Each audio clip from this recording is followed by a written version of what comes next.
Buongiorno e benvenuti a un nuovo video dedicato ai comandi Revit.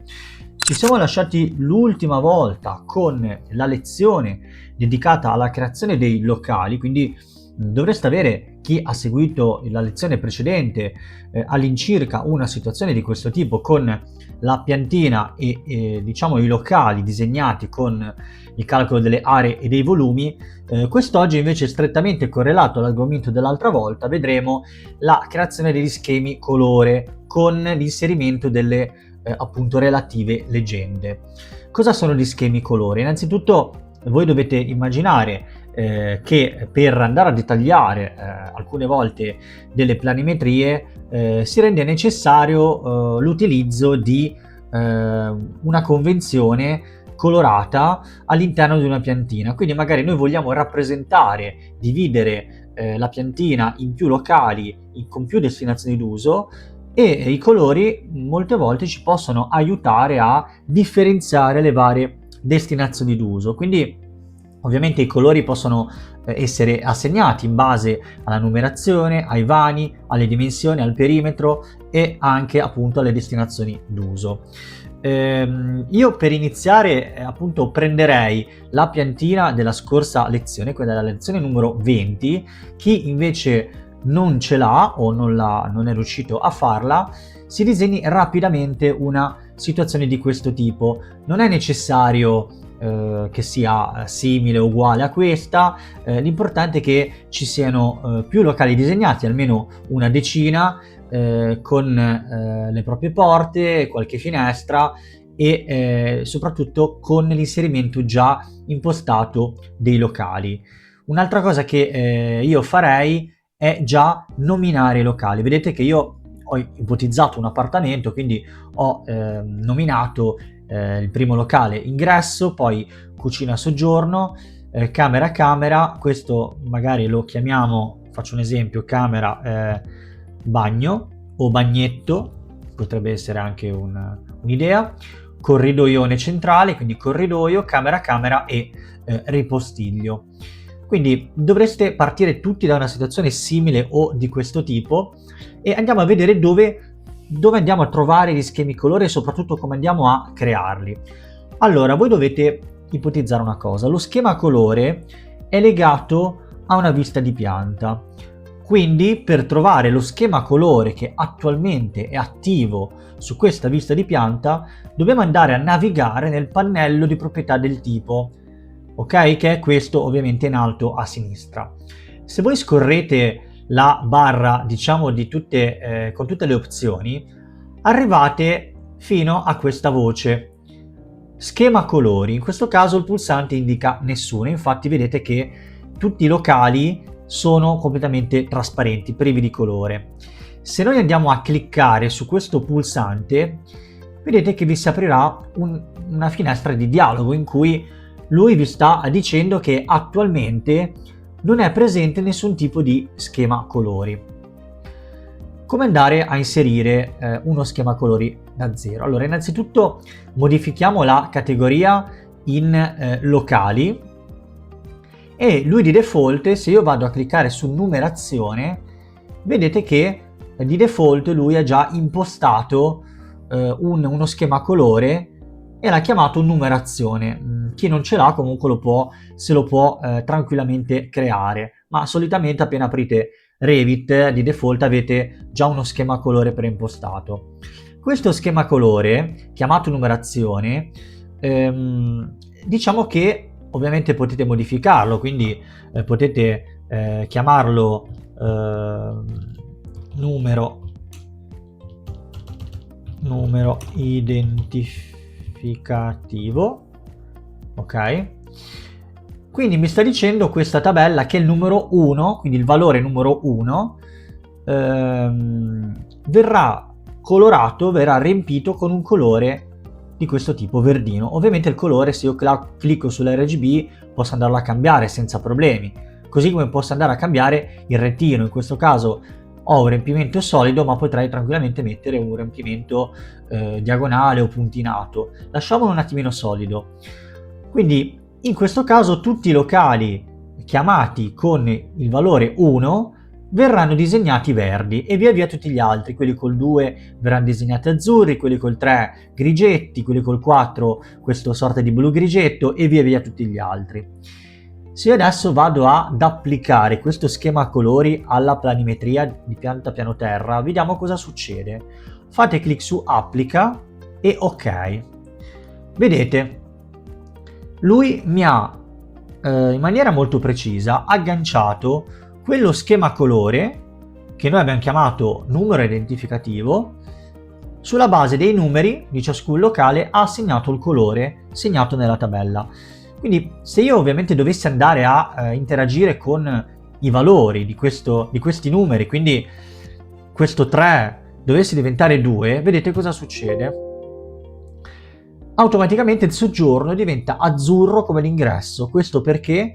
Perché condividono lo stesso valore del numero, quindi numero 2. Stessa cosa se dovessi andare ovviamente a cambiare il valore 2 del corridoio, vedete che anche il corridoio mi viene dietro e diventa azzurrino.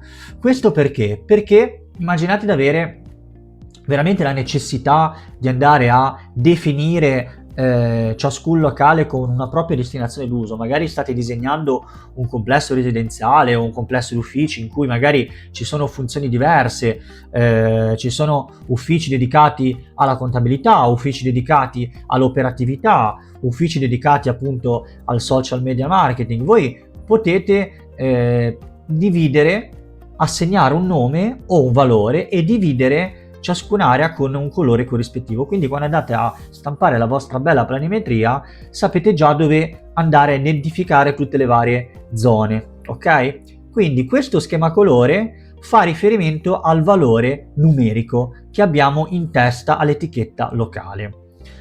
Andiamo adesso a inserire una leggenda, perché ovviamente chi guarda la piantina in questo momento non capisce il motivo, quindi noi abbiamo anche bisogno di una leggenda. Dove troviamo l'inserimento di una leggenda? Essendo un'annotazione, la leggenda la trovate su scheda annota.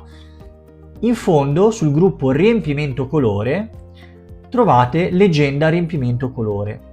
Fate un clic, automaticamente cosa fa il programma? Mi aggancia la leggenda corrispondente di questo schema colore. Quindi io adesso la posiziono ad esempio in questo modo, posso ovviamente tranquillamente espandere il mio spazio della leggenda. Se io clicco sulla leggenda posso tranquillamente modificarne i parametri, il tipo. Quindi posso tranquillamente decidere la dimensione del campione, quindi del quadratino, no? Che in questo caso corrisponde alla mia leggenda.